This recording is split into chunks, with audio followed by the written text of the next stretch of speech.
Good morning, everyone. How are you today? Good morning, Miss. How are you? Good morning, Miss. Before we start our class today, it will be better if you are praying. For Ade, please lead the pray. Friends, before we start to study, we have to pray. Pray begin. Okay, finish. Okay. So before we start our lesson today, it will be better if I call your name one by one. So Ade Dwiyanti. Miss. Okay. Azhara Salwa. Present, Miss. Okay. Ariendia Azzahra. Present, Miss. Putri Dwi Wahyuni. Present, Miss. So today we will discuss about how to make a poetry by using 7 figurative languages. Anyone know what the definition about poetry?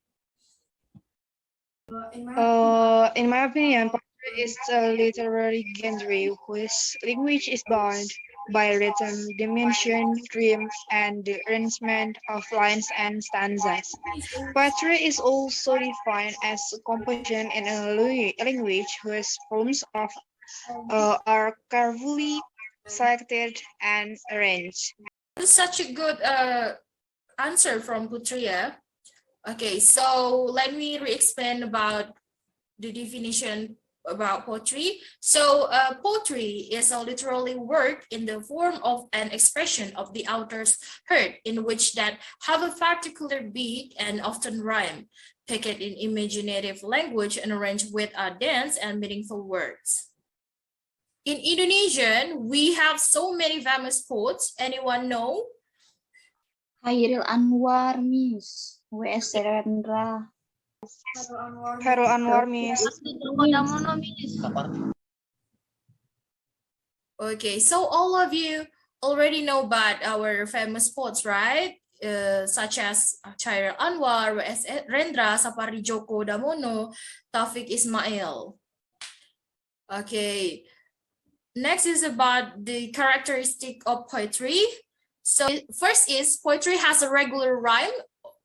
And then second, poetry has connotative meaning. What is connotation? The connotative meaning is the figurative meaning or not the actual word and is related to the value of taste. The connotative meaning is influenced by the values and norms held by a particular society, which also makes a difference in the social function of words with almost the same meaning. And third is poetry is symmetrical. And then poetry also uses more poetry or rhyme patterns or such as old poetry. And next is poetry consists of synthetic unity or gatra. And the last one is the language used by poetry is denser than prose and drama. How do you write poetry? First one is define a theme or title. In determining the theme, choose a theme that you think is interesting and in accordance with your heart. Poetry can use themes related to nature, friendship, social education, or the expression of the heart. Second is define keywords. If you have determined the theme and title, the next step is to determine which keywords will be developed into sentences. For example, one keyword is used for an array or one keyword is used to create a stanza. Third is using language style.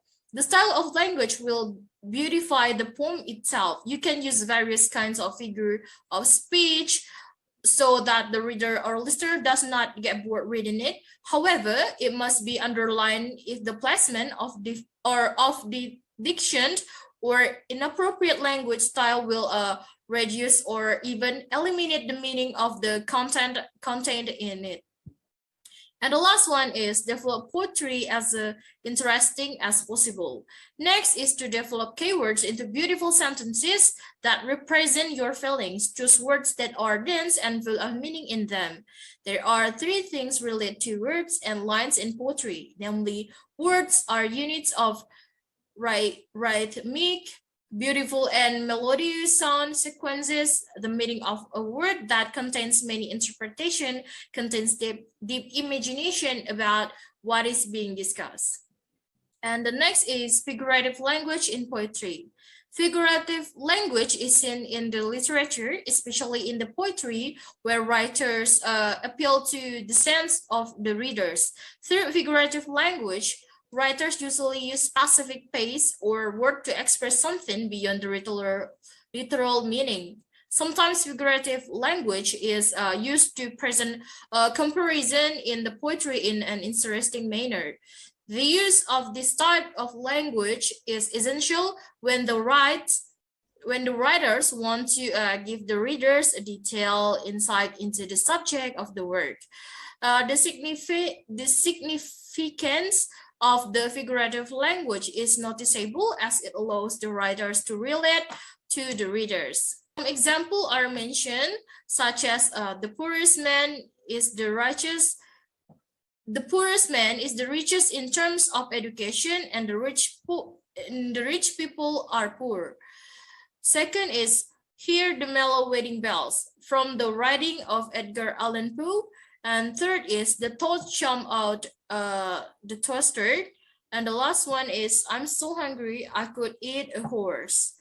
The Raven, written by an American writer, Edgar Allan Poe, and Robert Burns Red Rose are good examples where figurative language is used suitably.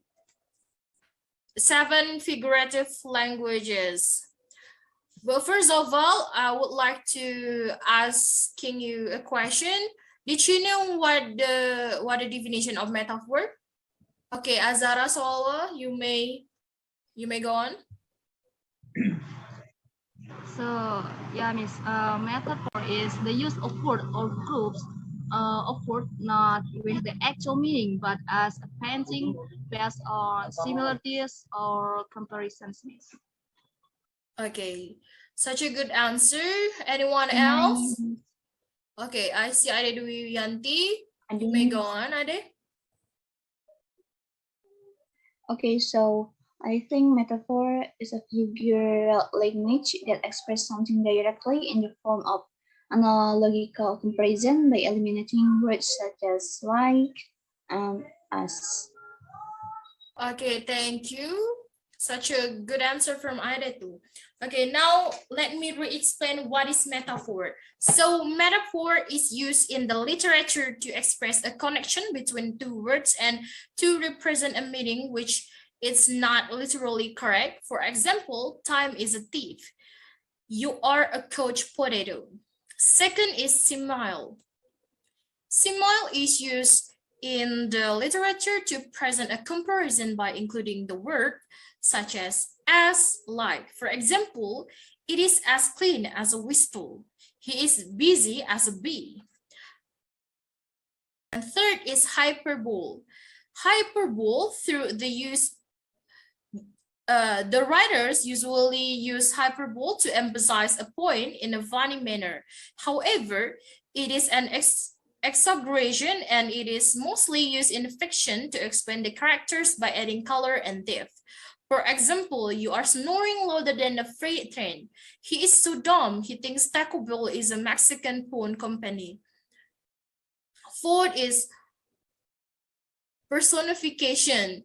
Personification is the way to give human characteristic to the ideas.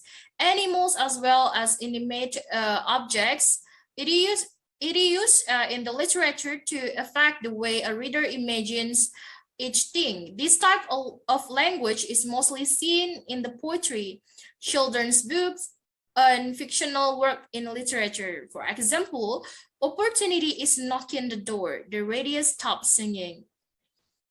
Symbolism is that when a word refers totally a different meaning than its original meaning. For example, when an image of the Indian flag is used to represent patriotism, when an apple is used to represent education. Sometimes alliteration and anopotomia are included as a figurative language. Next is alliteration. It is a sound device and the first consonant sound is repeated in several words in alliteration. It is kind of a tongue twister. For example, wide-eyed and wondering while we wait for others to waken. Last one is onomatopoeia. Onomatopoeia comes under the sound device, and in onomatopoeia, the mimic sounds are used. However, it is used in literature to add reality or fun to the writing.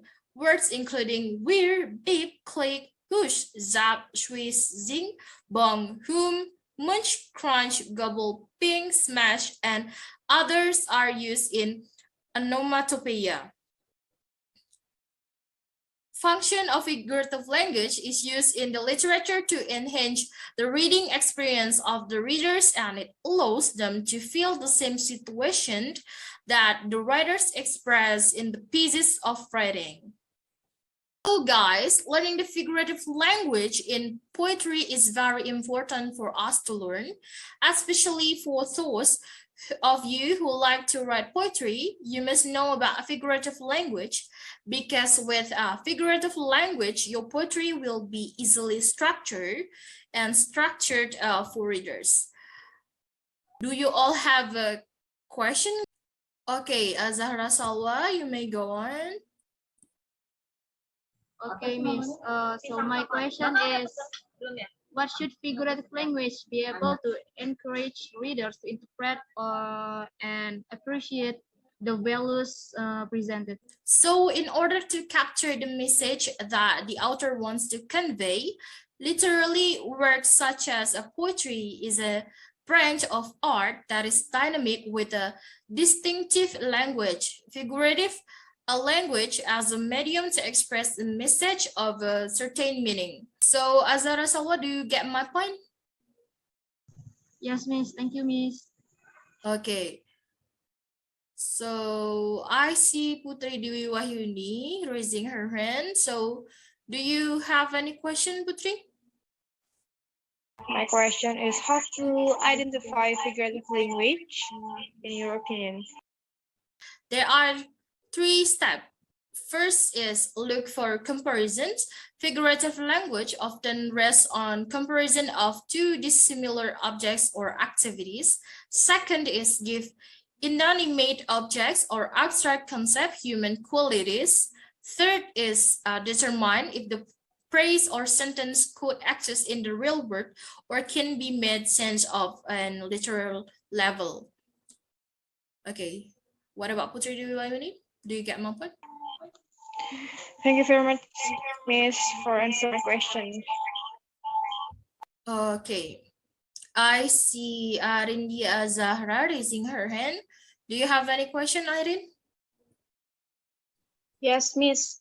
So, could you tell me another example of symbolism in poetry, Miss? Let's take the poetry from William H. Davis, which is The Rain. I hear lips drinking rain.